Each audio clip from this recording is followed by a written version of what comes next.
살아계신 주님 감사합니다. 많은 환경과 또 변화와 또 난리와 소문 가운데도 변함없으신 그 하나님의 은혜와 사랑으로 인하여 감사합니다. 온 세상의 영혼들을 동일하게 사랑하시고 그들이 주님 앞에서 구원받고 영원한 하나님 나라에서 하나님과 함께 거하시기를 원하시는 그 아버지 하나님의 마음을 인하여 감사합니다. 우리 자신도 어떤 환경과 상황이 도전하고 또 우리 가운데 놓여 있을지라도 하나님의 변함 없으심과 동일하게 우리도 주님 앞에 변함없는 태도와 믿음으로 서 있게 하여 주시옵소서. 참으로 주님, 시험하는 때가 올 것이라고 우리가 서로 늘 이야기하고 또 그것이 우리에게 일반적인 이야기가 됐지만 그것이 실제로 우리의 삶 가운데 우리의 믿음이 도전을 받고 또 우리 자신이 어떤 상태인지를 보게 하시는 이런 시간들을 통과하게 하시니 감사합니다.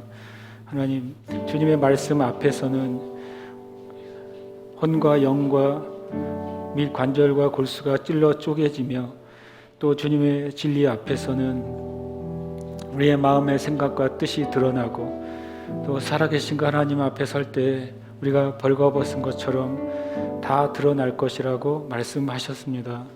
하나님, 이때가 바로 우리가 진리 앞에 서야 될 때이며 이때가 바로 주님의 말씀 앞에서 우리의 생각과 또 우리의 육신의 모든 요소까지도 주님 앞에서 완전히 찔러서 쪼개어지고 그 마음과 생각과 뜻이 드러나고 그래서 우리 안에 하나님이 기뻐하시지 않는 것들을 정결케 하시고 정화시키시고 새롭게 하시는 기회로 삼게 해 주시옵소서.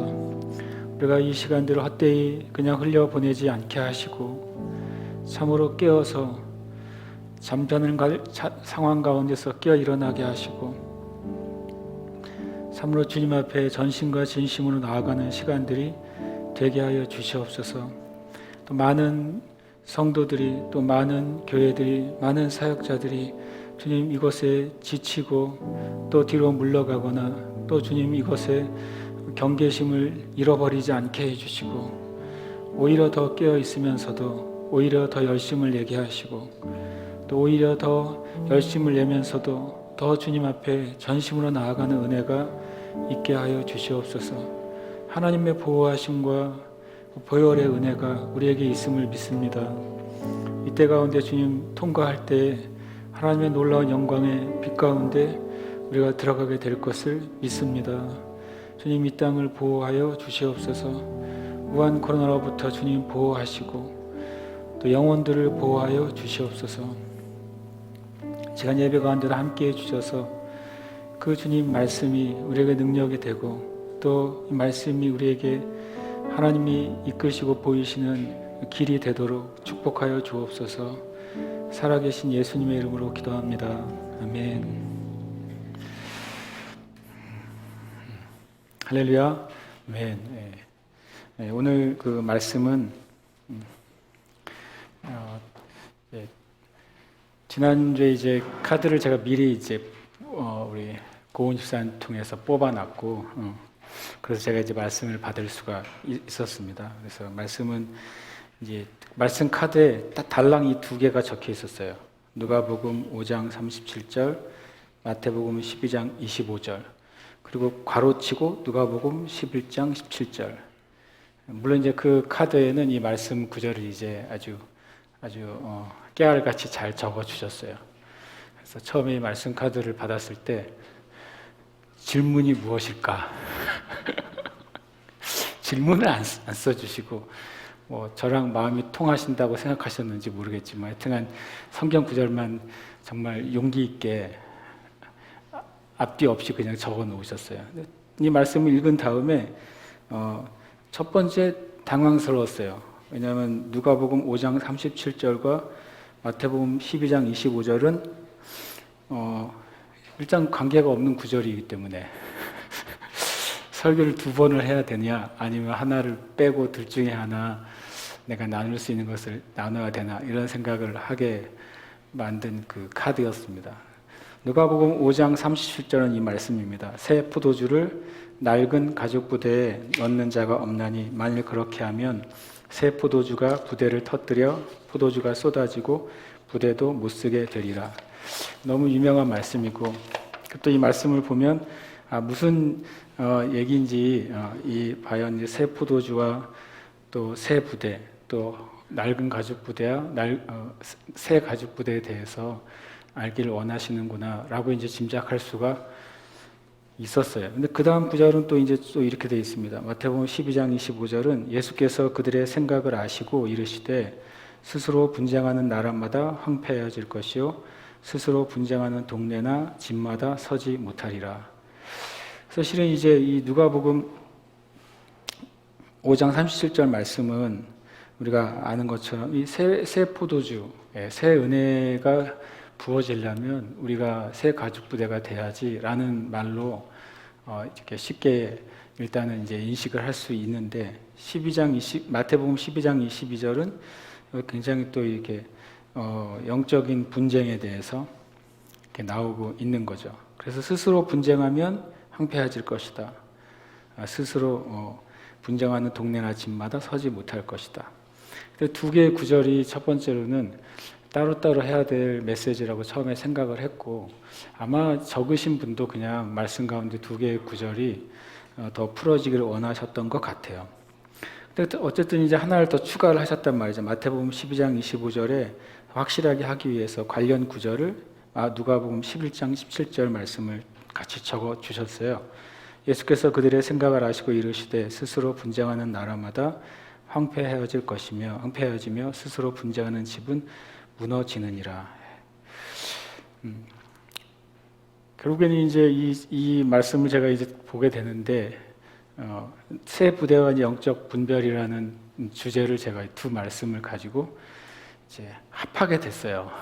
두 말씀 사이에 연결고리를 억지로 만들어낸 건 아니고요. 이 두 말씀을 이제 계속 제가 보게 됐고 이 말씀 가운데 혹 이것을 기록하신 분이 이 의도를 가지고 있었는지 그건 저는 모릅니다. 그러나 이 두 말씀을 제가 묵상하는데 참 묘한 그리고 놀라운 그 연결고리가 있다는 사실을 제가 묵상하게 됐습니다. 그래서 결론적으로 두 말씀을 연결해서 오늘 말씀을 나누려고 합니다. 원래는 누가복음 말씀을 오전에 하고 마태복음 말씀을 오후에 할까 그 생각도 실은 했었어요. 어저께 저녁까지도. 그러다가 어쨌든 두 말씀을 같이 나눠보자 이렇게 생각을 갖게 됐습니다. 새 부대는 결국에 이제 앞에 있는 누가복음 5장 말씀을 가지고 새 부대에 대한 이야기를 좀 나눠야 되겠다라는 생각을 했고 마태복음 12장 25절 말씀은 영적인 분별에 대해서 나눠야 되겠다라는 생각을 갖게 됐어요. 근데 실은 이제 이 본문이 무지막지한 본문인 것이 누가복음 5장 37절이 그냥 누가복음 5장 37절만 달랑 있는 구절이 아닌 거예요. 이 구절은 이제 누가복음 5장 27절에서 39절이라는 한 가지 이야기 안에 담겨져 있는 한 구절입니다. 근데 27절에서 39절 보면은 레위라는 세리가 등장을 하게 돼요. 세리장인 레위가 마태 레위죠. 마태복음을 쓴 그 레위죠. 그 레위가 예수님을 만나게 되고 예수님께 자신의 삶을 드리고 제자가 돼요. 그래서 이 마태 레위가 예수님을 위해서 잔치를 벌인다고 되어 있습니다. 예수님께서 잔치를 벌일 때 그때 이제 바리새인과 또 그들의 서기관들이 찾아와서 제자들에게 어떻게 너의 선생님은 그렇게 그 레위 같은 그 세리들과 죄인들과 함께 먹을 수가 있느냐 이렇게 첫 번째 질문을 하게 돼요. 그 첫 번째 질문에 대한 그 예수님의 답은 이것이었어요. 건강한 자에게는 의사가 쓸데없고 병든 자에게야 쓸데있다. 내가 의인을 부르러 온 것이 아니고 죄인을 부르러 왔다. 그래서 이제 거기까지 대답이 됐는데 하나 더 이제 첫 번째 질문은 왜 예수님이 세리와 죄인들과 같이 먹느냐 이것은 부정한 거라는 거예요. 예수님의 행동은 랍비답지 않은 것이죠. 예수님의 행동은 영적인 지도자답지 않다고 말하고 있는 거예요. 그것에서 예수님은 나는 의인을 부르러 온 것이 아니에요. 여기서 의인을 부르러 온 것은 진짜 의인이 아니라 스스로 의인이라고 착각하는 의인들을 말하는 거예요. 스스로 의인이라고 착각하는 그 의인들만 부르러 온 게 아니라 죄인들을 부르러 왔다. 그것은 뭐냐면 스스로 내가 죄인이라고 여기는 사람들, 그래서 자기가 구원이 필요하다고 여기는 사람들, 내가 죄인이기 때문에 나에게 치유가 필요하고, 내가 죄인이기 때문에 죄사함이 필요하고, 내가 죄인이기 때문에 하나님의 은혜가 필요하다고 여기는 사람들을 위해 내가 왔다. 그래서 내가 죄인들과 세리들의 친구가 되는 것이라고 말씀을 하신 것이죠. 거기에 대해서 이제 그들이 다시 질문을 더해요. 뭐라고 더하냐면, 요한의 제자들은 맨날 금식하고 기도하고, 또 바리새인의 제자들도 맨날 금식하고 기도하는데 왜 너의 제자들은, 예수님의 제자들은 금식하지 않고 맨날 놀고 먹느냐, 이렇게 질문을 했어요. 그랬더니 첫 번째 질문은 너희가 부정하다는 거였고, 두 번째 질문은 경건하지 않다는 거예요. 경건하지 않다고 말씀하실 때 주님이 첫 번째 다 하신 대답은 혼인집에서 그 신랑과 같이 있을 때 어떻게 금식하겠느냐. 나중에 신랑이 떠나가면 그때 금식할 거다. 그러면서 하신 말씀이 오늘 그분이 주신 질문이에요. 여기 그분이 계실지, 그분이 지금 온라인으로 예배를 드실지 모르지만 훌륭하신 분입니다. 훌륭합니다. 축복합니다. 그분이 주신 누가복음 37장의 답이 그제서야 등장을 하는 거예요. 뭐라고 말하냐면 새 옷에서 첫 번째는 새 옷을 가지고 얘기합니다. 새 옷에서 한 조각을 찢어서 낡은 옷에 붙이는 사람이 없다. 새 부대와 새 포도주를 말씀하시기 전에 새 옷과 낡은 옷을 비유를 하셨어요. 새로운 천을 낡은 옷에 붙이면 새로운 천이 낡은 것을 잡아당겨서 새 것도 떼어냈으니까 버리고, 그리고 낡은 것도 새 옷이 잡아당기니까 둘 다 버리게 된다. 그리고 더해서 말씀을 하신 게 이 37절이에요. 새 포도주를 낡은 가죽 부대에 넣는 사람이 없다. 그러면 새 포도주를 낡은 가죽 부대에 넣으면 포도주도 버리고 낡은 가죽 부대도 찢어져서 버리게 된다라고 말씀하셨어요. 다시 말씀드리지만 여러분이 문제를 적으실 때 정확하게 적어주셔야 제가 머리를 싸매지 않고 그분이 대단한 한 수를 두신 거죠. 한 구절을 적었지만 저는 그 덕분에 누가복음 5장을 통째로 연구를 해야 되는 상황이 발생을 했어요. 그래서 너무 즐거운 한 주간이었어요. 너무 즐거워요. 너무 즐거웠는데, 그러니까 이 누가복음 5장은 주님이 그들의 질문의 두 가지 질문인 거죠. 왜 예수님과 예수님의 제자들은 경건하지도 않고 거룩하지도 않느냐라고 하는 질문을 한 것에 대해서 진짜 경건과 진짜 거룩함이 무엇인지를 말씀하신 거예요. 그런 의미에서 새 포도주, 새 부대를 우리가, 새 포도주는 1차적으로 진정한 경건을 의미할 수 있죠. 그리고 새 포도주는 1차적, 그 다음에 두 번째 새 포도주는 정말 진정한 거룩함이 무엇인지를 의미할 수 있어요. 근데 그들이 가지고 있는, 사두개인과 서기관과 바리새인들이 가지고 있는 그들의 부대, 그들의 옷은 낡은 옷이고 낡은 부대고 또 낡은 포도주였던 것이죠. 그것을 가지고 주님이 하시는 것, 새 포도주와 새 부대의 일을 볼 때에는 당연히 거룩하지 않게 보이고 경건하지 않게 보이고 거룩의 능력도 경건의 능력도 거기서 나올 거라는 것을 전혀 모르는 거예요. 그러나 주님 안에는 주님 자신이 먼저 새 포도주를 가지신 분이고, 그리고 이 제자들과 이 땅에 헌 부대였던 자들, 헌 천이었던 자들이 이제는 새 부대로 바꾸시는 작업을 하고 계셨던 것이죠. 그것에 대해서 이제 깨닫지 못했던 거예요. 그러면 이제 마태복음도 그래요. 마태복음은 당연히 마태복음 이제 12장 25절은 스스로 분쟁하는 나라마다 황폐해질 것이요, 스스로 분쟁하는 동네나 집마다 서지 못할 것이다. 이것도 뭐 아주 깔끔한 한 구절이지만 얘도 또 긴 내용 중에 속해 있어요. 마태복음 12장 22절에서 37절이라는 아주 긴 본문의 한 본문입니다. 이것은 어떻게 시작되냐면 주님이 귀신 들려서 눈 멀고 말 못하는 사람, 이중적인 장애를 가지고 있죠. 그리고 근데 그 장애의 원인이 귀신 들림이었어요. 귀신 들려서 눈이 안 보이고 귀신 들려서 말하지 못하게 된 사람을 데리고 왔는데 주님께서 고쳐주십니다.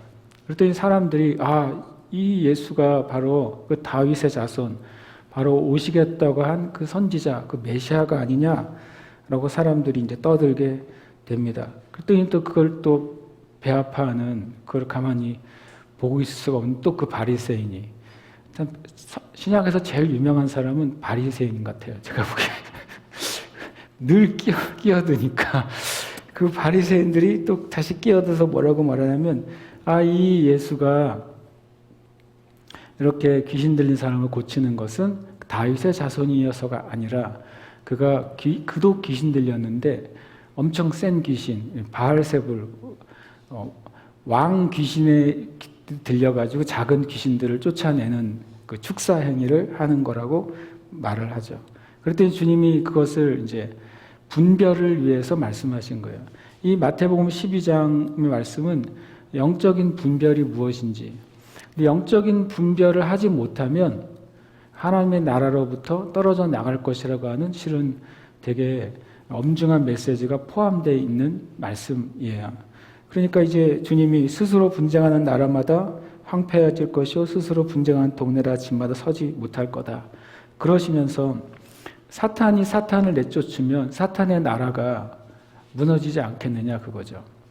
그러니까 이렇게 같은 동류끼리 쫓아내고 분쟁하는 일은 있지 않을 거라는 거죠. 그런데 예수님이 사단을 쫓아내셨기 때문에 예수님과 쫓김당한 사단은 전혀 다른 차원의 존재들이라는 것을 이해해야 된다라고 말을 하고 있죠. 그러면서 주님이 이 사건을 뭐라고까지 표현하시냐면 내가 귀신을 힘입어서 쫓아내는 것이 아니고 하나님의 힘입어서 그 귀신 들린 자를 자유케 한 것이라면 놀랍게도 이 귀신의 세상이 아니라 하나님의 나라가 임한 일이다라고 말씀을 하세요.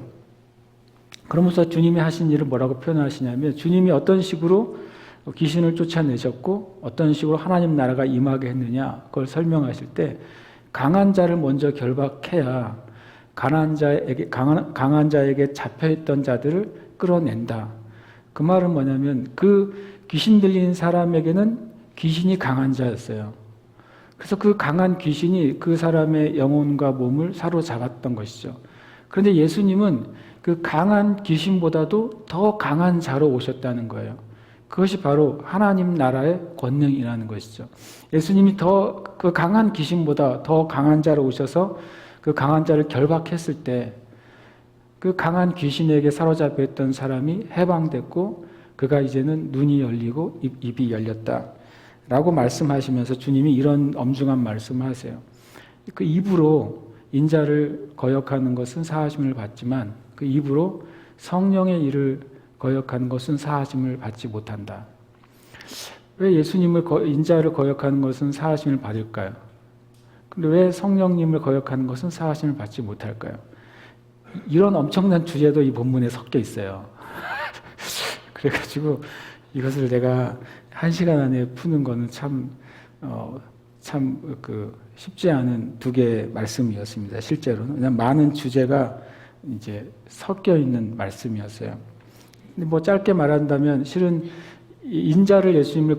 말로 인자를 거역하는 것은 당대의 모든 사람들이 예수님을 호산나 다윗의 자손이여 했던 사람들이 다 주님을 배신하게 되죠. 제자들마저도 주님을 배신하게 돼요. 베드로도 주님을 배신하게 돼요. 그러나 그들이 사하심을 받아요. 어떻게 해요? 회개했을 때요. 베드로도 예수님을 3번 부인했지만 그가 정말로 진심으로 주님 앞에 회개하고 또 주님의 새로운 부르심, 네가 나를 사랑하냐는 그 부르심에 다시 응답했을 때 그리고 성령의 세례가 그에게 임했을 때 그는 회복되죠. 그와 같이 똑같이 예수님 십자가에 못 박으라고 했던 수많은 군중들, 처음에 주님이 기적을 일으키시고 죽은 자를 살리시고 오병이어를 통해서 먹이실 때에는 메시아라고 하면서 모여들었다가 그 바리새인과 사두개인들의 그 거짓과 선동에 예수님을 못 박아 죽인 그들. 근데 그들이 놀랍게도 오순절날 또 그 중에 많은 사람들이 회개하고 성령이 임한 사람들이에요. 그러니까 주님에 대해서 오해하고 잘못했을 때 그들이 돌이켰을 때에는 사하심이 있어요. 그리고 회복하심이 있어요. 근데 성령을 해방하는 죄는 왜 사하심이 없느냐? 그것은 뭐냐면 명백하게 성령님이 하신 역사인데 명백하게 성령의 권능이 나타난 역사를 마귀의 일이라고 부정하는 것. 이것은 오해가 아니에요. 오해가 아닌 것이죠. 말로써 주님을 대적하는 것은 예수님이 메시아인 줄 몰랐을 때예요. 그러나 그 영의 빛이 비춰지고 회개하면 그에게 사하심이 있어요. 그러나 성령을 해방하는 죄는 성령님이 이미 임하셨고 그 역사와 그 나타나는 것이 사인이 분명히 성령님의 일인 것을 누구나 아는데도 그것을 성령의 일이 아니라 마귀의 일이라고 말할 때 그것은 고의적인 죄가 되는 거예요. 그리고 하나님을 정면으로 대적하는 죄가 되는 거예요. 그때는 사하심이 없다고 말씀하신 것이죠. 그러니까 오늘 이 본문은 두 개가 완전히 색깔이 다른 색깔이 달라 보이는 본문인 거예요. 이 누가복음 5장과 마태복음 12장. 그런데 이제 어쨌든 이 주님의 이 두 본문 사이에 주님이 저에게 두 가지가 연결될 수 있는 어떤 메시지를 허락해 주셔서 오늘 좀 나눕니다. 실은 오늘 이것을 두 본문을 완벽하게 다룰 수는 없어요. 그래서 그 중에 이제 한 맥락만 좀 제가 다루려고 합니다. 포도주와 가죽 부대의 문제예요. 포도주와 가죽 부대의 문제는 제 언어로 표현하자면 하나님의 일과 우리 자신의 연합에 대한 문제인 거예요. 포도주는 바로 하나님의 일이죠. 하나님이 우리 가운데 행하고자 하시려고 하는 게 포도주예요. 하나님이 우리 가운데 부어주시고 싶어 하시는 게 그 포도주예요. 바로 하나님으로부터 오는 그 은혜요, 기름 부음이요, 은사, 이것이 다 포도주에 해당될 수 있어요. 주님이 첫 번째 일으키신 그 가나 혼인잔치의 기적을 우리가 압니다. 물이 포도주가 된 것이죠. 과학적으로는 완전히 원소 기호가 바뀐 거예요. 변화가 아니라 완전히 다른 물질이 돼버린 것이죠. 이건 실은 우리 안에 거듭남을 의미해요. 근본적으로는. 우리가 물과 같은 우리가 예수 그리스도에 의해서 포도주가 되는 것이죠. 아무 맛이 없던 물이 명확한 맛과 향을 가진 존재로 바뀌어지는 것. 이것이 실은 이제 거듭남이고 이것은 하나님의 일이에요. 그리고 거듭난 자에게 부으시는 또 포도주. 그것도 하나님의 일이 되는 거예요. 어제 우리 이병호 목사님이 고생을 했어요. 제가 주보를 내용을 안 넘겨줘가지고 토요일 오후 6시까지 안 넘겨줘서 집에 못 가고 나 때문에 그다음에 제가 이 주보 안에 설교 대지를 좀 넣어주는데 그게 결정이 안 돼가지고 제가 엄청 고민을 했거든요. 그래서 주님이 이 포도주와 가죽 부대의 관계는 바로 하나님이 주려고 하시는 것과 그리고 그 주려고 하시는 것을 받을 수 있는 존재가 되는 거예요, 우리가. 하나님이 주려고 하시는 것은 실은 항상 뭐예요? 새 포도주죠. 하나님이 주시는 포도주에게 묵은 포도주라는 건 존재하지가 않아요, 실은. 나중에 이제 나누겠지만 묵은 포도주가 어떻게 생길까 하는 거죠. 하나님이 주시는 것은 항상 새 포도주예요. 그렇죠? 근데 우리가 주님께 새로운 것을 오늘 받았을 때 그것을 가지고 내가 평생 살겠다고 하는 사람은 언젠가 그것이 묵은 것이 돼요. 똑같은 복음의 진리가 10년 전에 내가 듣고 예수님을 믿고 구원받은 그 복음의 진리, 예를 들어서 내가 요한복음 3장 16절 말씀을 통해 예수님을 만났다. 그 10년 전에 요한복음 3장 16절의 말씀이 오늘 내가 그 말씀을 읽을 때 그것이 나에게 아무런 감각이 없다면 그건 묵은 말씀이 되는 거예요. 그러나 똑같은 한 성경 구절일지라도 하나님의 말씀은 살아있기 때문에 내가 새 가죽 부대 상태에 있다면 그 말씀은요 날마다 새로운 거예요. 그것이 하나님의 말씀의 비밀인 거죠. 하나님의 일은 항상 우리에게 새로워요. 중요한 건 우리 자신이에요. 우리 자신이 주님 앞에 날마다 새 가죽 부대로 준비되어 있느냐. 그것이 연합될 때 엄청난 일이 일어난다고 성경은 말씀하시는 거죠. 이 하나님의 일과 우리 자신의 연합을 잘 설명해 주는 구절이 고린도후서 4장 7절 말씀이에요. 우리가 이 보배를 질그릇에 가졌으니 이는 심히 큰 능력은 하나님께 있고 우리에게 있지 아니함을 알게 하려 함이라. 그건 참 이제 비밀스러운 메시지죠. 여기서 하나님이 우리에게 주시려고 하는 것은 보배라고 말하고 있고 그것은 하나님의 힘이 큰 능력이라고 말을 하고 있어요.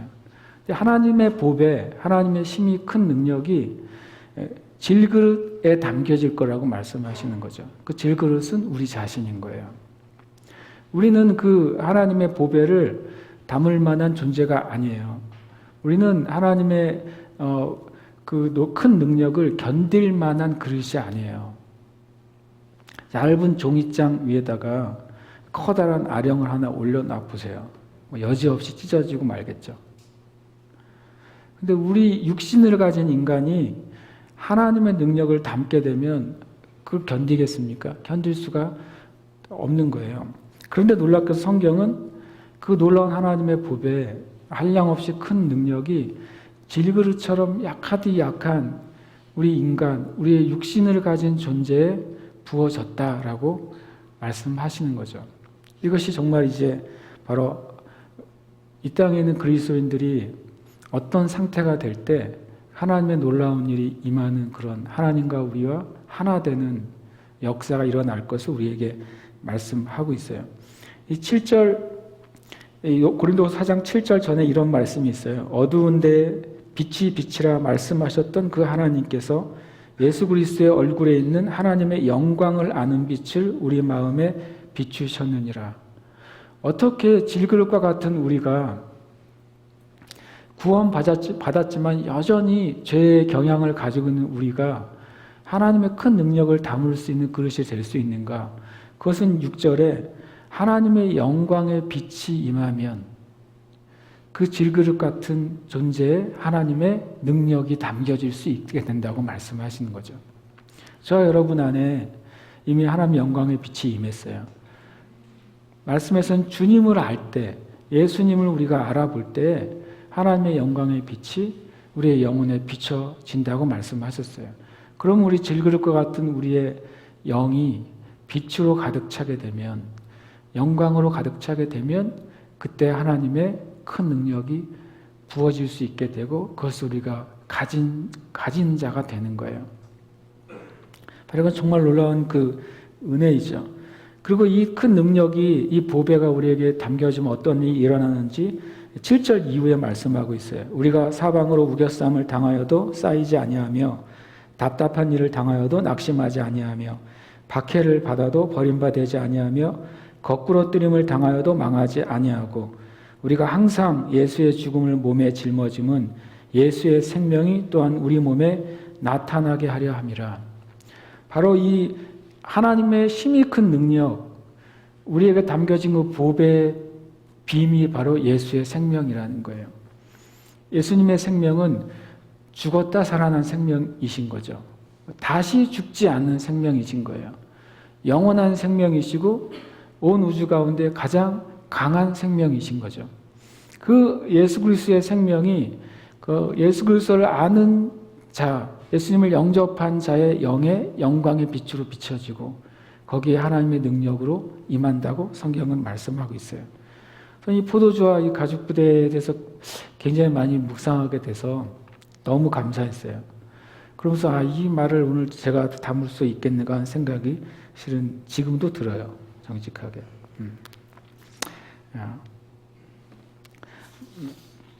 우리는 지금, 저와 여러분은 지금 이 2020년을 통으로 어떤 믿음의 선한 싸움을 싸우는 그런 상태에 그냥 던져졌어요.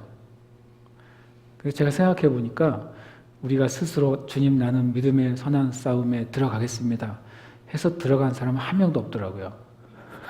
주님이 그 믿음의 선한 싸움 안으로 우리를 더 주셔야지 우리가 싸우지, 우리가 얼마나 어떤 존재인지를 우리가 알잖아요. 우리가 그런 싸움을 원하고 바라고 기뻐하는 존재가 아니에요. 그래서 하나님이 정말 주님의 때가 정말 가까웠기 때문에 온 인류를 그냥 그 싸움 안에 집어넣으셨어요. 그래서 저와 여러분은 각자가 믿음의 선한 싸움을 싸우고 있는 줄 압니다. 정말 요즘 표현하면 모든 자영업자들, 제가 말하는 건 그리스도인을 말하는 거예요. 자영업을 하는 그리스도인들, 또 예수 그리스도를 믿는 공무원들, 또 예수 그리스도를 믿는 비즈니스맨들, 예수님을 믿는 가정과 부모님들, 예수님을 믿는 학생들, 예수님을 믿는 직장인들, 예수님을 전하는 사역자들. 그러니까 어떤 선한 싸움에 던져졌냐면요, 이 우한 코로나의 상황에서 어떻게 믿음을 지키면서 사랑할 것인가, 이 싸움에 던져진 거예요.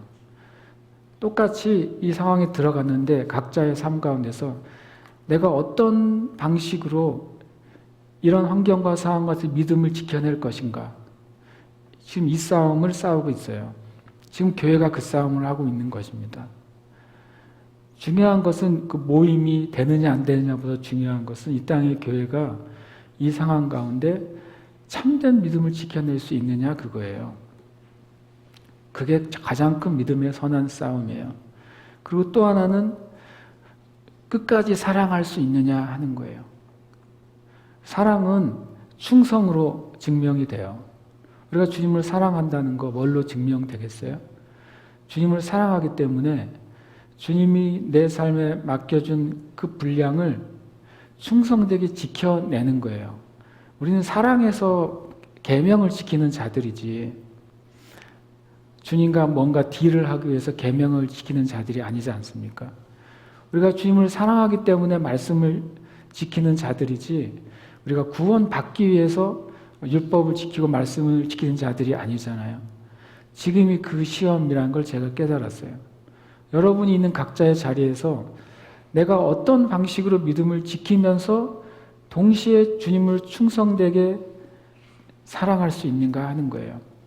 내가 어떻게 이런 상황 가운데서 하나님을 온전히 사랑하고 하나님 나에게 맡겨주신 일을 끝까지 충성되게 할 수 있느냐. 내가 어떻게 이런 상황 가운데서 끝까지 나의 가정과 가족을 사랑할 수 있느냐. 이런 상황 가운데서 끝까지 어떻게 이 땅의 교회와 목회자들, 성도들은 어떻게 이 땅의 교회를 지켜내고 각자에게 맡겨주신 그 일을 충성되게 사랑으로 섬길 수 있느냐. 이게 실은 우리에게 맡겨진 믿음의 선한 싸움이에요. 실은 우리가 진짜로 이 포도주와 가죽부대 사이에 지금 있는 거예요. 주님은 항상 우리에게 한 번도 그 헌 것을 주시는 분이 아니잖아요. 주님께로부터 오는 건 항상 새 것이거든요. 그래서 주님께는 문제가 없어요. 하나님의 일에는 문제가 없다고요. 근데 우리는 놀랍게도 계속 하나님의 일을 탓해요. 하나님 왜 이렇게 상황이 됐습니까? 하나님 왜 우리가 그렇게 기도했는데 그 상황처럼 안 되고 정반대로 되어 갈까요?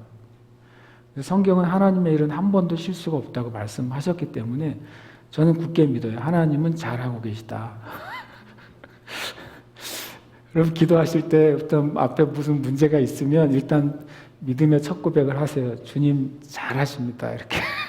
주님 잘하고 계십니다. 제가 주님께 주님 훌륭하십니다라고 말하기는 좀 어렵지만 주님 잘하고 계십니다라고 저는 이제 말하거든요. 주님이 옳습니다. 주님이 옳으세요. 이제 우리가 남은 거예요. 그 능력은 준비되어 있어요. 그 보배는 준비가 되어 있어요. 우리가 주님 앞에 정말 저와 여러분이 주님의 몸된 교회로서 믿음을 지키고 충성할 수 있느냐 문제예요. 여러분의 삶 가운데서도 믿음을 지키고 충성할 수 있느냐, 그게 우리에게 달린 문제예요. 저는 제가 이제 목사가 된 지 이제 15년이 지났는데 그 15년 중에 이렇게 홀로 외로이 예배했던 적은 없었어요. 개척했을 때에도 처음에 사모님이랑 애들 둘이 있었거든요. 그런데 지금은 새벽에는 사모님이랑 나랑 둘이 있을 때 엄청 많아요. 둘이. 그래서 야, 이거 개척 상황도 아니고 어떻게 보면 이 땅의 수많은 목회자가 그 외로운 그 싸움 가운데 던져진 것 같아요. 근데 거기서 주님을 사랑하기 때문에 그걸 계속 할 수 있느냐의 문제라고 저는 생각했어요.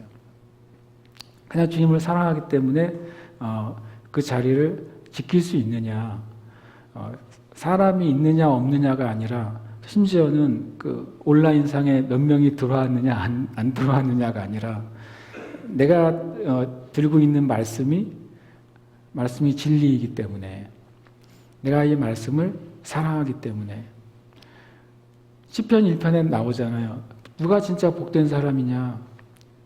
누가 진짜 복된 사람이냐면 악과 관계를 끊는 사람이라고 말했어요. 그 다음에 하나님의 말씀을 사랑해서 주야로 그 말씀을 내가 마음에 품고 그 말씀대로 살아가려고 하는 사람, 실은 그 사람이 복된 사람이라고 주님이 말씀하셨거든요. 지금 저와 여러분 다 그냥 나름대로 이 놀라운 그 믿음의 선한 싸움 가운데 있어요. 여러분 믿음을 지키시고 주님 맡겨주신 일에 충성하시길 축복해요.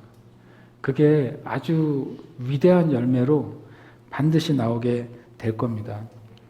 지금 참 그런 면에서 정말 기대가 막 차오르는 시기라고 할 수 있어요. 기대가 막 차고 차올라요. 막 주님이 그런 거 있잖아요.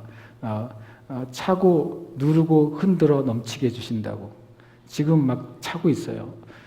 세상은 스트레스가 차고 누르고 흔들어 넘치려고 하는데 주님 안에 있는 사람들은 저는 주님의 은혜가 지금 차고 흔들고 넘쳐서 가득 차고 있다고 믿습니다. 그것을 주님이 나타내시고 열매를 반드시 주실 거예요. 우리가 그걸 보는 것이죠. 네, 그 다음에 제가 오늘 묵은 포도주와 낡은 가죽 부대가 있는 거죠. 오늘 본문에 보면. 그리고 또 새 포도주와 새 가죽 부대가 있는 거예요. 이 네 가지 상황이에요. 실은 이제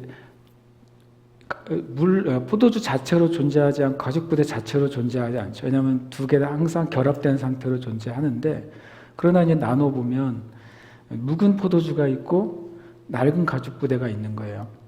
그리고 새 포도주가 있고 새 가죽 부대가 있는 거죠. 이 네 개를 조합해 봤더니 네 가지 영적 상황이 있다는 것을 제가 깨닫게 됐어요. 아, 주님이 이야기를 하시는데 저한테 상황 1, 상황 2, 상황 3, 상황 4가 있다고 말씀하시더라고요. 주님은 그냥 한 줄로 말씀하셨는데 그 안에 네 가지를 포함하고 계시다는 걸 제가 이제 알게 됐어요. 그 네 가지 상황은 무엇일까요? 단순해요. 새 포도주와 새 가죽 부대의 첫 번째 조합. 두 번째로는 새 포도주와 낡은 가죽 부대의 조합. 세 번째 뭐겠어요? 네, 묵은 포도주와 새 가죽 부대의 조합. 네 번째는요, 말하지 않아도 최악인 것 같죠? 묵은 포도주와 낡은 가죽 부대의 조합. 그래서 이 말씀을 계속 들여다보고 있는데 굉장히 신기했어요. 그러네. 그전에는 제가 이 생각을 못했어요, 진짜로. 그래서 이 설교 주제가 저한테 주어졌을 때 그러네. 이 네 개의 조합 가운데 지금 있구나. 이것 자체가 영적 분별이에요.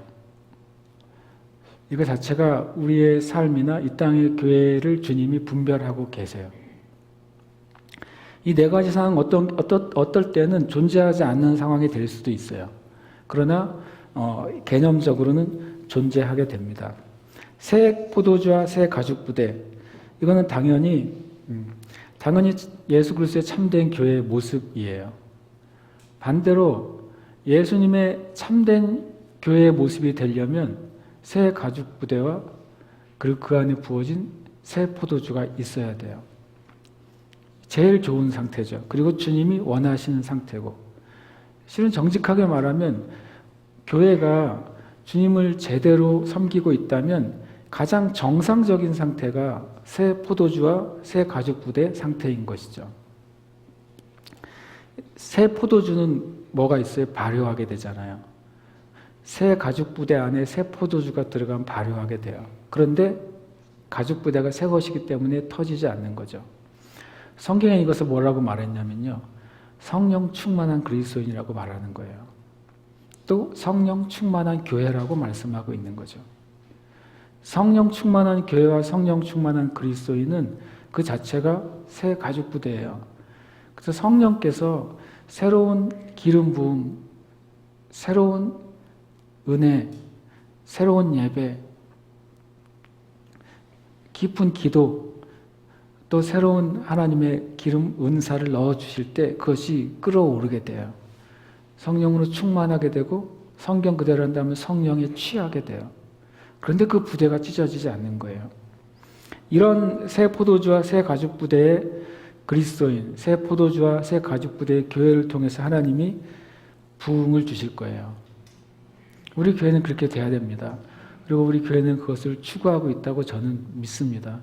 그래서 우리 안에 성령께서 마음껏 운행하시더라도 우리가 터지지 않는 것, 성령님이 역사하시더라도 우리가 미혹되거나 교만해지거나 우리 자신을 드러내지 않는 것, 끝까지 성령의 역사하시는 그 부대로서 우리가 존재하는 것, 그것이 우리가 추구해야 될 모습일 것입니다. 저는 이 믿음의 선한 싸움을 싸우는 이 시기가 바로 그 새 가죽 부대로 바뀌어지는 시기고, 그리고 새 포도주를 부어주시는 시기라고 믿어요. 그래서 부흥을 우리가 보게 될 거예요. 하나님의 부흥은 이 새 가죽 부대, 새 포도주를 담고 있는 그 그리스도인을 통해서 하실 거고, 그 교회를 통해서 하실 겁니다. 이것이 제일 좋은 모델이죠. 두 번째, 세 번째, 네 번째는 안 봐도 되겠죠. 최고의 모델이 아니니까. 그러나 우리가 좀 알아보긴 해야 되겠어요. 새 포도주와 낡은 가죽 부대. 이것은 존재할 수 없는 영성이에요. 왜냐하면 성경은 말했거든요. 새 포도주가 낡은 가죽 부대에 들어가면 터질 거라고 말씀하셨어요. 왜냐하면 주님께 성경에서 분명히 새 포도주가 들어간 낡은 가죽 부대는 그 새 포도주가 발효할 때 견디지 못하고 찢어질 거라고 말씀하셨기 때문이죠. 이건 어떤 거냐면요, 예수님의 참된 교회에 낡은 가죽 부대를 가지고 있는 자가 들어오면 견디지 못하게 될 것을 말씀하세요. 성령의 역사가 있는 예배 가운데 낡은 가죽 부대를 가진 자가 들어왔을 때 그 성령의 역사 안에서 견디지 못하고 떠나가게 됩니다. 교회를 떠날 수도 있어요. 왜냐하면 예수님 당시에 헌 가죽 부대를 가지고 살아왔던 바리새인과 서기관들이 주님께 왔어요. 주님의 메시지는 새 포도주였죠. 그걸 견딜 수가 없어요. 그들이 주님을 비판하고 대적하고 떠나가고 주님을 죽이는 거예요. 지금도 그런 일들이 교회 가운데 끊임없이 일어나고 있을 겁니다. 주님이 일으키시는 예배, 주님이 일으키시는 사역, 주님이 일으키시는 교회에 옛날의 가죽 부대를 가지고 찾아온 이들이 있을 거예요. 근데 그들 자체가 분별이 될 것입니다. 그래서 교회를 떠나게 되거나 교회를 대적하게 되거나 그리고 주님의 징계 가운데 들어가게 될 거예요. 이런 경우도 있을지도 모르겠어요. 그 교회는 새 포도주로 충만한 교회인데 헌 가죽 부대를 가진 목회자가 들어갔을 때 견디지 못하게 될 거예요. 둘 중에 하나죠. 자기가 가지고 있는 헌 가죽 부대를 벗어버리고 새롭게 되는 길을 택하는 게 제일 좋은 길이 될 겁니다. 어쨌든 이것은 바로 새 포도주와 낡은 가죽 부대는 자연적으로 실제로는 존재할 수 없는, 계속 지속적으로 존재할 수는 없어요. 그 가운데서 새 가죽 부대가 되든지 아니면 터져 나가든지 해야 되는 것이죠. 세 번째는 묵은 포도주와 새 가죽 부대예요. 이런 경우는 가끔 있어요. 예. 이 묵은 포도주와 새 가죽 부대는 지금 이제 일어나는 일이에요. 주님이 이 땅의 교회들 가운데 새로운 일들을 시작하시거든요. 그리고 새로운 교회들을 일으켜 주십니다. 새 가죽 부대에 이것은 바로 이제 하나님이 일으키신 새로운 교회나 새로운 사역을 의미합니다. 근데 묵은 포도주는 옛날의 은혜를 가지고 살아가는 성도들, 옛날의 은혜를 가지고 있는 교회들을 의미해요. 그래서 묵은 포도주를 가진 사람들이 묵은 포도주를 가지고 있는 교회가 새 가죽 부대를 만날 때 그들이 이제 어떤 면에서는 영적인 세대 교체가 일어나는 것을 말씀하고 있는 거죠. 왜냐하면 새 가죽 부대는 새 가죽 부대를 가진 성도나 새 가죽 부대를 가진 교회는 묵은 포도주로 만족할 수가 없는 거예요. 만약에 새 가죽 부대가 된 성도가 묵은 포도주를 주는 교회에 갔을 때 거기서 만족할 수가 없어요. 그래서 새 포도주가 있는 교회를 찾게 되는 것입니다. 마찬가지로 새 가죽 부대로 바뀌어진 교회가 이전의 교단이나 이전의 사역이나 이전의 그 어떤 흐름을 가지고서는 만족할 수가 없어요. 그 새로운 새 포도주를 갈구하게 되는 것입니다. 주님이 이제 새로운 부흥도 일으키시지만 이 일을 하실 거라고 저는 생각해요. 제 표현으로는 영적인 M&A인데요. 사람들이 비판적으로 말할 때는 수평이동을 말해요. 수평이동은 마귀가 만들어 놓은 이름이죠. 수평이동, 그러니까 한 교회로 뜨는 교회로 다른 성도들이 몰리는 것. 부정적인 경우도 있어요. 그렇지만 성경에 수평이동이 일어났거든요. 첫 번째로는 세례 요한에게 있던 수많은 군중들이 예수님께로 수평이동 됐어요. 엄청 바리새인들이 배아파했어요. 그래서 예수님이 죽으셨어요. 죽으신 다음에 예수님이 부활하신 후에 오순절날 또 엄청난 유대인들이 갑자기 3,000명이나 수평이동했어요. 제사장들이 엄청 배가 아팠어요. 그런데 좀 더 지나니까 이제 뭐 한 방에 5,000명도 수평이동하고 나중에 제사장의 무리까지도 이 새로 생긴 초대교회 수평이동이 일어났어요. 제 말이 맞죠? 처음엔 수평이동이 일어났어요, 실제로. 많은 유대교에 속했던 사람들이 유대교가 아니라 바로 진정한 진리 안으로 돌아오게 된 것이죠. 수평이동이 일어난 거예요. 새 가죽 부대 안에 있는 새 포도주를 찾아서 옮겨진 거예요. 그랬더니 마귀가 누굴 한 명을 사용했어요. 사도 바울을 사용했어요. 그 가죽 부대를 다 찢어버리고자 한 것이죠. 그래서 그냥 한번 난리를 저지릅니다. 근데 놀랍게도 하나님은 놀랍게도 그 사울이 새 가죽 부대가 돼버렸네요. 그리고 그 안에 또 새 포도주가 담겨버렸어요.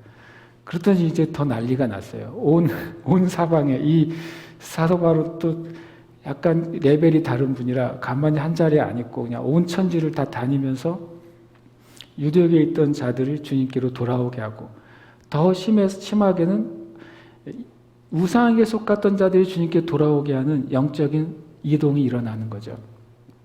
저는 교회가 새 가죽 부대 또는 새 포도주만 가지고 있어도 하나님이 이 일을 하셔야 된다고 생각해요. 에스겔서에서는 이렇게도 말씀하십니다. 내가 양떼를 잡아먹는 목자들, 그 목자들 안에는 양떼들을 내가 그들에게서 양들을 빼앗아 가지고 진정한 목자들, 양을 위해서 생명을 바치는 목자들에게로 내가 옮기리라 그러셨어요. 그것이 이제 일어나게 될 것입니다. 왜냐하면 어떨 때 그러냐면 바로 새 가죽 부대가 된 교회나 성도들이 묵은 포도주에 만족할 수 없게 되었을 때 주님은 그 일을 행하실 거예요. 그 다음에 마지막이 묵은 포도주와 낡은 가죽 부대예요. 이것은 이제 정체되어 있는 그리스도인, 정체되어 있는 교회, 정체되어 있는 영적인 단체들을 의미합니다. 예수님 시대에는 바리새인들이 그랬고 서기관들이 그랬고 사두개인들이 그랬고 헤롯 왕들이 그랬어요. 근데 낡은 가죽 부대의 진짜 문제는 뭐냐면요, 멈춰 있는 게 문제가 아니라 그 상태에 있는 낡은 가죽 부대와 낡은 묵은 포도주의 상태에 만족한다는 거예요. 거기에 만족하고 거기에 감사하고 더 나아가서 그것을 하나님의 은혜로 여기는 거예요. 10년 전에, 20년 전에 주님이 주셨던 그 은혜는 분명히 하나님의 것이죠. 주님이 계속 새로운 것을 주시는데, 새로운 것을 말씀하시는데, 새로운 길로 인도하시는데 여전히 그 과거의 것이 좋다고 머물러 있는 것이죠. 그것은 실제로는 영적인 미혹의 상태라고 할 수 있어요. 그러니까 이단만 미혹에 빠지는 게 아닙니다. 이단이 빠지는 미혹은 곧장 지옥으로 직행하는 미혹이겠죠. 그렇지만 이 묵은 포도주와 낡은 가죽 부대 안에 있는 미혹도 실은 결국에는 궁극적으로는 지옥에 가게 하는 미혹이에요. 왜냐하면 주님이 인도하시는 새로운 진리들을 이끄시는 새로운 길을 가지 못하기 때문에 그래요. 지난주에 성령님이 하시는 일에서 우리는 나눴어요. 성령님이 어떤 분이라고요? 예수님께서 우리에게 이루고 싶은 진리가 너무나도 많아요. 그래서 우리에게 성경으로 기록해 주셨어요. 그러나 그 안에 아직도 여전히 더 드러나야 되고 또 우리가 붙잡아야 되고 또 열매가 맺혀질 하나님의 진리가 가득한 것이죠. 그걸 누가 인도하신다고요? 보혜사 성령님, 진리의 성령님이 이 땅의 교회와 성도들을 그 아직 감춰져 있었던 그러나 드러나지 않았던 진리로 인도하신다고 말씀하셨어요. 그러니까 낡은 가죽 부대, 낡은 포도주에 만족한 교회와 그리스도인들은 성령께서 마지막 때에 나타내실 진리로 인도하실 때 절대 움직이지 않는다는 거예요. 성령께서 주님이 이때 이 시간에 주시고자 하는 주님의 말씀을 받기를 거절한다는 거예요.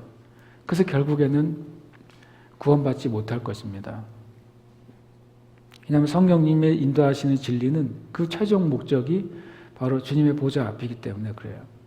성령님의 인도하심을 받지 않는 것은 궁극적으로 그 주님의 보좌에까지 이르는데 실패하는 거예요. 예수님께서 엄중하게 말씀하실 때가 많았는데 그 중에 특별히 내 말을 듣고 행하지 않는 자, 내 말을 듣고 행하는 자, 바로 이 모래 위에 집을 짓는 자하고 반석 위에 집을 짓는 자를 말씀하신 거예요. 근데 그 비유는 그냥 인생의 성공이나 실패, 사역의 성공이나 실패를 말씀하신 내용이 아니었어요. 그 내용을 말씀하시기 바로 전에 구원받을 자가 적겠습니까? 라는 질문에 대답하시고 그것에 이어서 하신 말씀이기 때문에 그래요. 우리가 주님 앞에 이것은 되게 중요합니다. 저와 여러분이 새 가죽 부대가 되었는가, 그리고 새 가죽 부대 안에 새 포도주를 받을 준비가 되었는가. 이것은 실은 이제 지금의 지금 이 우한 코로나의 상황을 살아가는 이 땅의 교회와 성도들 또 사역자들에게 너무나도 큰 도전이 아닐 수가 없는 것입니다. 두 가지 분쟁이 있다고 주님이 말씀하세요. 예수님이 주길 원하시는 분쟁이 있고 마귀가 주길 원하는 분쟁이 있어요. 일단 제가 이제 여기서 누가복음에서 마태복음으로 넘어가는 것이죠.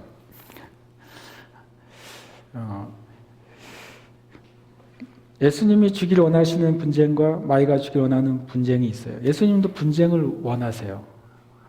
주님이 그러실 수가 있냐고 묻겠지만 원하세요, 주님이. 주님 뭘 원하시느냐? 누가복음 12장 49절에서 53절을 보면 주님이 엄청나게 이 분쟁을 원하세요. 누가복음 12장 49절에 이렇게 말씀하십니다. 내가 불을 땅에 던지러 왔노니 이 불이 이미 붙었으면 내가 무엇을 원하리요? 또 51절에 이렇게 말씀하세요. 내가 세상에 화평을 주려고 온 줄로 아느냐? 착각하지 마라. 이거는 제 버전이에요. 내가 너희에게 이르노니 아니라. 그러니까 성경 본문은 내가 너희에게 이르노니 아니라인데 제 버전은 내가 세상에 화평을 주러 온 줄 아느냐 착각하지 마라. 도리어 분쟁하게 하려 함이로라 그러셨어요. 주님이 분쟁을 원하세요. 참 이 말이 저는 되게 두렵게 들렸어요. 지금이 그 일이 일어나고 있거든요. 주님이 원하는 일이 지금 일어나고 있는 거예요. 주님이 지금 기뻐하시겠다고 제가 느꼈어요. 이어서 말씀하시는데 52절에 이후부터 한 집에 5사람이 있어 분쟁하되 셋이 둘과 둘이 셋과 하리니 아버지가 아들과 아들이 아버지와 어머니가 딸과 딸이 어머니와 시어머니가 며느리와 며느리가 시어머니와 분쟁하리라. 주님이 그걸 원하신대요. 아니 가정을 깨시는 예수님 이렇게 제목을 적으면 안 되겠죠. 이 분쟁이 뭐를 말하는 거예요? 진짜 진리가 임했을 때 빛과 어둠이 나누어질 거라는 거예요. 진짜 하나님의 말씀이 임했을 때 그동안에 섞여 있던 것들이 분명하게 드러날 거라는 거예요. 그리고 그 말씀 다음에 이어서 53절 이어서 주님이 이런 말씀을 하세요. 너희가 구름이 서쪽에서 이는 것을 보면 말하기를 소나기가 오리라 라고 말하고 남풍이 부는 것을 보면 말하기를 심히 더우리라 라고 말하는데 너희가 천지의 기상은 분별할 줄 알면서 어찌 이 시대는 분별하지 못하느냐 라고 말씀하신 거예요. 그러니까 이 누가복음 말씀은 분별이 주님이 원하시는 분쟁이 있어요. 진리에 의해서 비진리와 진리가 명확하게 나눠지기를 주님이 엄청 원하세요. 그동안엔 다 교회예요. 그동안엔 다 그리스도인이에요. 그동안에는 다 목사고 다 선교사예요. 그런데 주님의 말씀이 진짜 임할 때 이제 분열이 일어날 거라는 거예요. 누가 진리와 하나님께 속한 교회인가? 누가 진리와 하나님께 속한 목회자인가?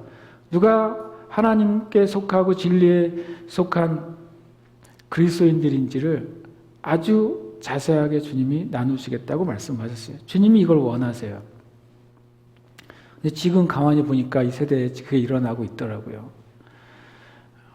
한 10여 년 전부터 미국의 장로교회도 나눠졌어요.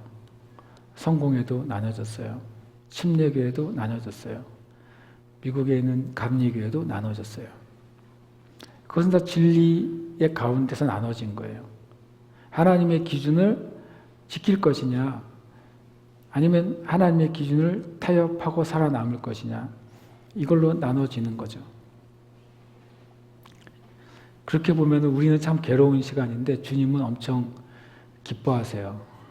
야 드디어 내가 원하는 일이 이 다가오는데 지금 이루어지고 있구나라고 주님 말씀하시는 거예요. 왜냐하면 그 일이 이루어져야 진짜 부흥을 주님이 주실 수 있거든요.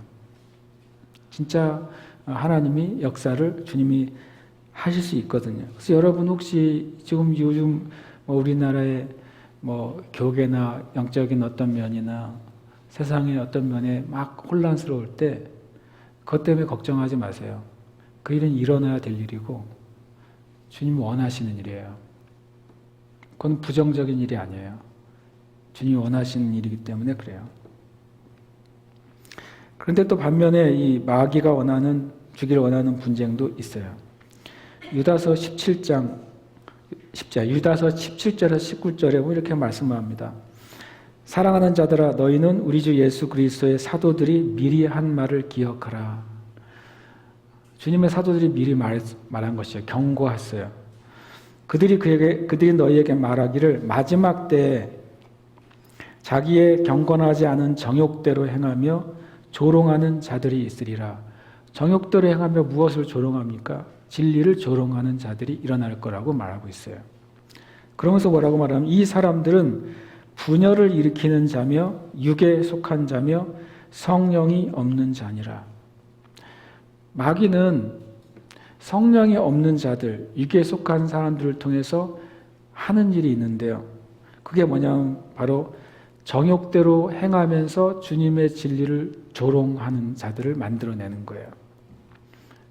그래서 사람들을 진리로부터 떠나가게 하고 그리고 죄 가운데로 가게 하고 육신의 삶을 살게 하고 성령이 없는 상태로 살게 하는 거예요.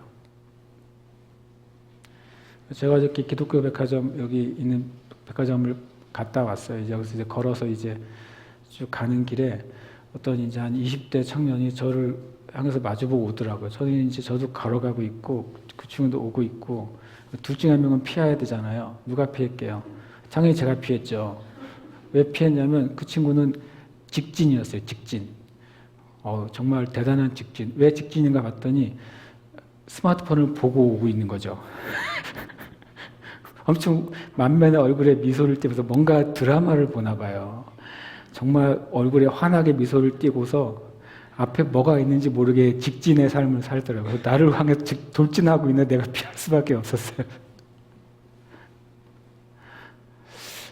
그러고 이제 지나가는데 또 좀 더 가니까 그 어느 이렇게 호텔이 있고 근데 그 뒤에 이제 뭐 모텔들이 쭉 있는데 또 어느 아저씨가 나오시는데 그 아저씨도 저를 향해 직진하시는 거예요.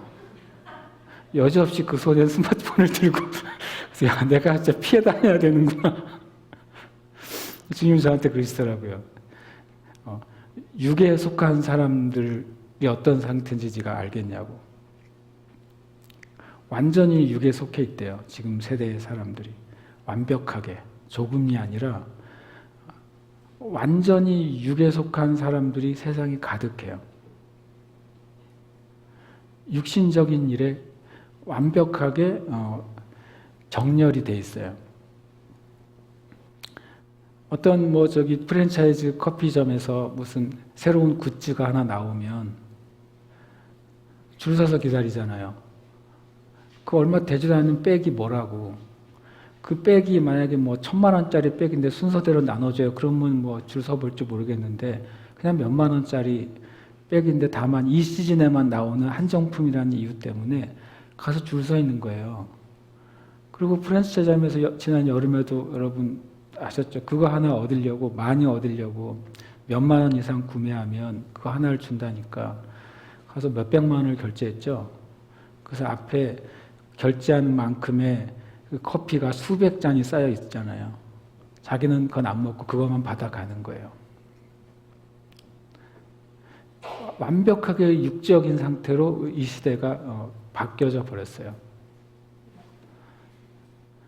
그래서 진리를 전혀 들을 수 없도록 영적인 소리를 감각할 수 없는 상태가 되도록 지금 만들어 가고 있어요. 마귀가 원하는 분쟁이 그런 거예요. 완전히 육신에 속한 사람들의 무리와 그 가운데 섞여 사는 영에 속한 사람들이요. 여러분 참 힘든 때 태어나셨어요. 차라리 저는 나는 차라리 스마트폰도 없고 삐삐도 없던 시절이 좋았다고 저는 생각하거든요. 물론 제가 그렇게 나이 든 건 아니지만 어렸을 때 전화박스에서 줄 서서 앞에 사람 빨리 끝나기 기다렸던 적도 기억이 나요. 분명히 3분에 끝나야 되는 저 사람이 이렇게 오래 하는 거야 그러면서 동전 들고 서 있었거든요 옛날에. 진짜 여러분 우리가 주님 앞에 깨어 있어야 되는 이유가 뭐냐면 마귀가 원하는 분쟁이 지금 일어나고 있어요. 그런데 주님이 원하시는 분쟁도 일어나고 있어요. 마귀는 완전히 사람들을 육의 사람으로 만들어서 영의 사람들과 싸우게 만들어요. 하나님은 그 와중에서도 진리에 속한 자들을 분별해내길 원하세요. 하나님의 싸움은 우리가 승리한다는 것은 우리가 계속 나눴습니다. 예수 그리스도는 만주의 주요 만왕의 왕이심으로 그들을 이기실 터이요. 그와 함께 있는 자들도 이기리로다 그랬어요. 저와 여러분이 이 두 가지의 분쟁 사이에 좋든 싫든 이미 들어와 있다는 사실을 인식하시길 축복합니다. 오히려 지금의 그 코로나 상황 안에서는 우리가 주님 앞에 좀 더 시간을 조금 얻는 것이었을지도 몰라요. 그것을 우리가 깨달았는지 모르겠지만 주님이 마치 그 요한계시록의 때는 아니지만 세상이 반시 동안 고요할 때가 있다는 표현이 있어요. 어떤 큰 일이 벌어지기 전에 하나님이 허락하시는 잠시 동안의 고요한 시간. 지금 이 코로나 상황이 이제 빨리 끝나겠죠. 그러면 세상이 화평가 될까요? 아니요. 세상에 전쟁이 일어날 겁니다. 진짜 전쟁이. 그동안 이 코로나 상황 때문에 정치적인 전쟁도 멈춰 있고 물 밑에서만 돌아다니는 거예요. 국가와 국가 사이에 그 갈등도 지금 멈춰 있어요. 물 밑에서만 돌아다니는 거예요. 경제적인 전쟁도 멈춰 있어요. 물 밑에서만 돌아다니는 거죠. 이게 코로나 해결되는 순간 마치 지금 서울은 저녁 시간이 되면 완전히 그냥 사람이 없다면서요. 근데 코로나 해결됐다고 생각해 보세요. 쏟아져 나올 거 아니에요. 그렇지만 코로나 상황이 끝날 때 진짜 엄청난 일들이 쏟아지게 될 거라고 저는 생각해요. 잠시 고요한 시간 같아요, 지금. 다시 한번 말씀드리지만 저 자신에게도 말하는 거예요. 정신을 차리자. 아무 일도 일어나지 않는 것이 아니라 엄청난 많은 일들이 지금 쌓여가고 있다고 하는 사실을 기억하자. 만약에 그것이 순서대로 됐다면 한 번에 한 가지씩을 맞아야겠지만 쌓였던 것이 이제 열릴 때에는 한 번에 10가지를 우리가 맞이하게 될 거예요. 그러나 이 시간에 주님 주시는 이 고요의 시간에 주님 앞에 나아가는 사람들은 그 10가지를 감당하고도 남는 자들이 될 겁니다. 우리 교회를 향한 비전이 그거잖아요. 한 사람이 1000을 이루고 우리는 10가지 가지고는 너무 약해요. 우리는 1000을 상대해야 되기 때문에 지금 약해요. 더 주님 앞에 강해져야 되시길 축복합니다. 아쉽지만 하여튼 마무리 좀 지려고 하는데요. 새 부대와 영적인 분별이에요. 쉽게 말하면 제가 나누고 싶은 게 그거예요. 저와 여러분이 새 부대가 되고 새 포도주를 입었을 때 진짜 영적인 분별과 영적인 싸움에 들어가게 될 거라는 거예요. 저와 여러분의 이 교회가, 이 땅의 교회들이 새 가죽 부대가 되고 새 포도주로 충만해졌을 때 마지막 때 진정한 그 분열과 분쟁 가운데 이기고 승리하게 될 거라는 거예요. 참 이 두 개의 구절은 묘하게 저에게 어떤 이제 묵상이 되게 하는 말씀이었어요. 누가 새 부대일까? 먼저 구원받은 사람들이 새 부대예요. 근본적으로. 고린도서 5장 17절에 보면 그런 중 누구든지 그리스도 안에 있으면 새로운 피조물이에요. 저 여러분 새 것입니다. 새 것. 밑에 써 있잖아요. 새 것이 되었다. 우리는 새 것이 되었어요. 그래서 우리는 나는 주님의 새로운 포도주를 받을 수 있는 존재가 됐다는 사실을 믿으시길 축복합니다. 그 주님께 구해야 돼요. 주님 저를 새 부대로 만드셨으니 저에게 새 포도주를 부어주세요. 갈망하는 자에게 부어주시는 거거든요. 주님께 입을 크게 열라고 말씀하셨어요. 우리가 정말 부대의 그 입구를 크게 열어야 되겠어요. 주님께로부터 오는 거라면 내가 조금도 헛되게 하지 아니하고 그것을 내가 가득 담아야 되겠다고 그런 마음을 가지시기를 축복합니다. 그리고 새 부대는 바로 디모데후서 2장 20절 21절의 말씀이 있더라고요. 큰 집에는 금그릇과 은그릇뿐 아니라 나무그릇과 질그릇도 있어 귀하게 쓰는 것도 있고 천하게 쓰는 것도 있나니 그러므로 누구든지 이런 것에서 자기를 깨끗하게 하면 귀히 쓰는 그릇이 되어 거룩하고 주인의 쓰심에 합당하며 모든 선한 일에 준비함이 되리라. 이 뒤에 말이요. 이걸 기억하시길 축복해요. 모든 선한 일에 준비함이 될 거예요. 어떤 사람이요? 자신을 깨끗하게 하면. 여러분 지금 우리는 우리 자신을 깨끗하게 하는데 집중해야 될 시기예요. 죄가 어디서 일어날까요? 보이지 않는 데서 일어나요. 그럼 제일 보이지 않는 데가 어딜까요? 우리의 마음이에요. 보이지 않는 우리의 마음에서 죄가 일어날 수 있는 상황이 어떨 때일까요? 바로 이런 시즌이에요. 똑같은 시간이 주어졌고 똑같은 준비의 때가 주어졌는데 그때 죄가 일어나요. 그때 죄가 심겨지고 죄가 싹이 트고 죄가 열매를 맺는 시간. 지금이 바로 그럴 때예요. 그래서 또 반대로 모든 선한 일을 위해서 준비하는 때도 그때예요. 보이지 않는 때. 보이지 않는 시간. 누구도 간섭하거나 누구도 그것에 대해서 말하지 않는 그때 그 시간, 그 자리.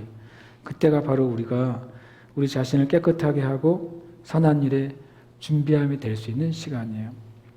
누가 세부대이냐? 구원받고 거듭난 저와 여러분이 세부대입니다.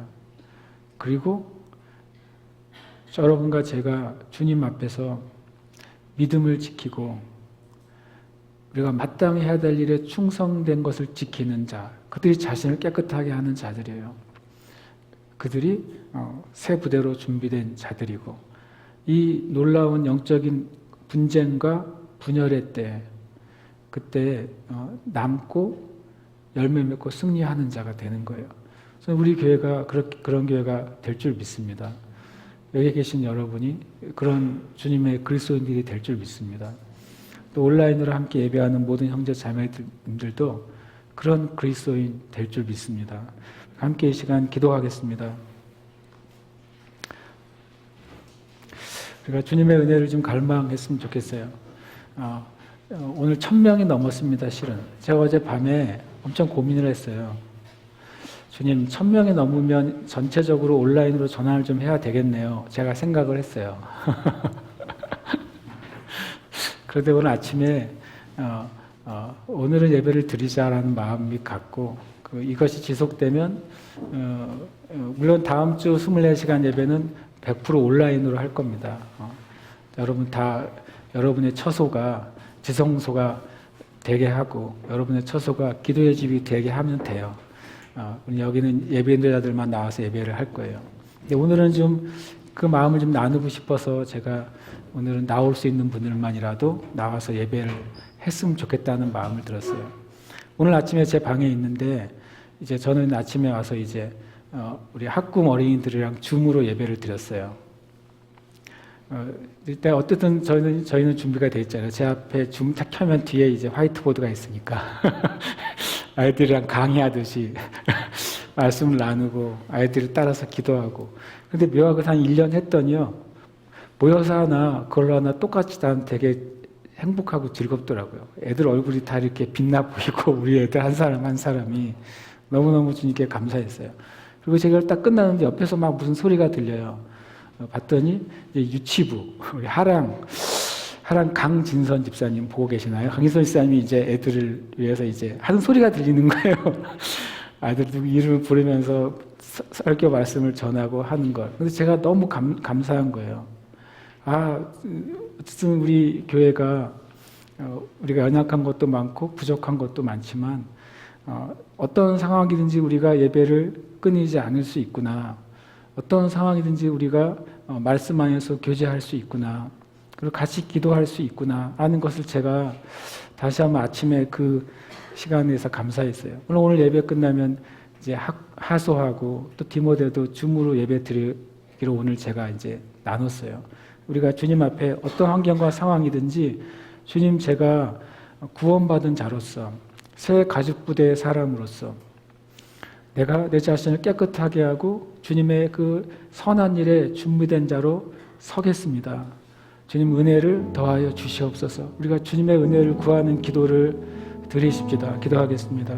하나님 아버지 감사합니다. 주님의 은혜를 인하여 감사합니다. 주님, 우리를 지극히 사랑하심을 인하여 감사합니다. 이 땅의 교회들을 정말 주님께서 주님 그 몸을 들여서 몸을 찢어서 피를 쏟아서 사랑하심을 인하여 감사드립니다. 하나님, 마지막 때에 주님 또 이 놀라운 아버지 하나님, 이 믿음의 선한 싸움의 때에 하나님 우리가 믿음을 지키고 하나님 아버지 충성된 자리에 서게 주시옵소서. 하나님 참된 진리의 믿음을 지키고 하나님 주님을 사랑하는 자리를 떠나가지 않게 해주시옵소서. 전심으로 온 마음을 다해 주님을 사랑하고 전심으로 온 마음을 다해 교회를 사랑하고 전심으로 온 마음을 다해 사랑하는 그 자매들과 가족들을 사랑하며 하나님 주께 허락하신 일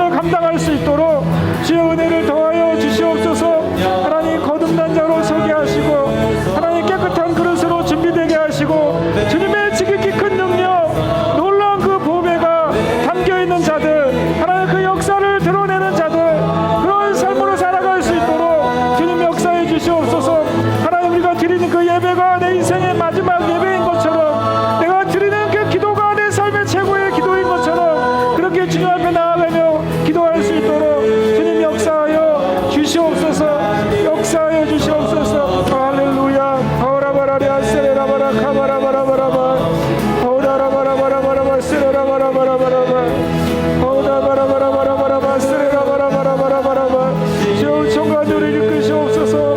가장 선한 길로 우리를 이끄시옵소서. 거룩한 길로 우리를 이끌어 주시옵소서. 믿음 가운데로 우리를 이끌어 주시옵소서. 할렐루야. 오 주님 감사합니다. 오 주님 감사합니다. 오 주님을 찬양합니다. 오 감사 찬양과 존귀와 영광을 올려드립니다. 주님 행하시옵소서. 주님 행하시옵소서. 주님 행하시옵소서. 주님 행하시옵소서. 오라가바라비아 세레라 코바라바라바라바 오다라바라리아라 세레라바라바라바 코라바라바라바 오다라바라바라바라바 세레라바라바라바라바 오다라바라바라바라바 세레라바라바라바라바 오다라바라바라바라바라바 세레라바라바라바라바 오다라바라바라바라바 세레라바라바라바라바 주님의 믿음을 지키고 주님을 사랑하도록 믿음을 지키고 주님께 충성되도록 믿음을 지키고 주 앞에 헌신할 수 있도록 주여 은혜를 더해 주시옵소서. 은혜를 주시옵소서. 은혜를 더하여 주시옵소서. 은혜를 주시옵소서. 할렐루야. 오레베르레 시리디아바라카바라바라바마스 아멘 아멘 아멘 아멘. 주님을 찬양합니다. 영광 받으시기 합당하십니다. 영광 받으시기 합당하십니다. 영광 받으시기 합당하십니다. 아멘 아멘. 하나님 아버지 주님 참으로 감사한 것은 주님 선지자들이 그렇게 구하고 원했던 주님의 그 마지막 때 영광의 때 초대교회 사도들과 성도들이 그렇게 갈망했던 그 주님의 그 영광의 때 교회가 거룩하게 되고 교회가 깨끗하게 되고 교회가 주님의 신부로 준비되고 하나님의 영광이 그 임하는 때 그때 우리가 있게 해주셔서 감사합니다. 어둠이 짙어지고 또 사람의 눈을 그 어둠과 미혹이 가리고 있지만 그러나 주의 영광의 빛이 임하는 때에 우리가 살게 해주셔서 감사합니다.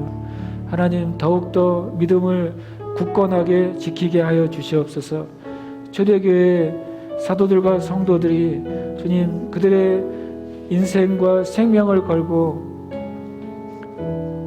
구원의 믿음 진리의 복음을 지켜냈던 것처럼 주님 우리가 이때 주님 그 진리의 믿음을 지켜내는 그 한 사람 한 사람 그 교회가 되도록 주님 은혜 내려 주시옵소서.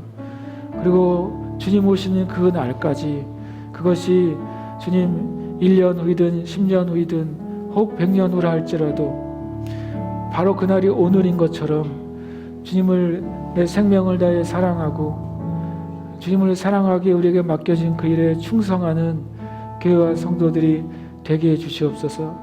그래서 주님께서 날마다 주시는 그 새 포도주의 은혜, 새 포도주의 기름 부음, 새 포도주의 능력을 부어 주시옵소서. 우리가 그 새 포도주의 능력과 은혜로 살아가게 하시고 어디에 있든지 어떤 상황이 있든지 우리가 날마다 승리하는 자로 서게 하여 주시옵소서. 그렇게 행하신 주님께 감사드리고 우리가 구하고 생각하는 것보다 더 놀랍게 부으시는 그 주님께 감사 찬양을 올려드립니다. 이 시간도 주님 앞에 예물을 드립니다. 주님 드리는 손길 위에 복의 복을 더하시며 오히려 주님 이때 하나님의 거룩하고 놀라운 부가 교회와 성도들에게 부어지게 하시고 하나님의 나라의 영광이 나타나게 하여 주시옵소서. 감사드리며 살아계신 예수님 이름으로 기도합니다. 아멘.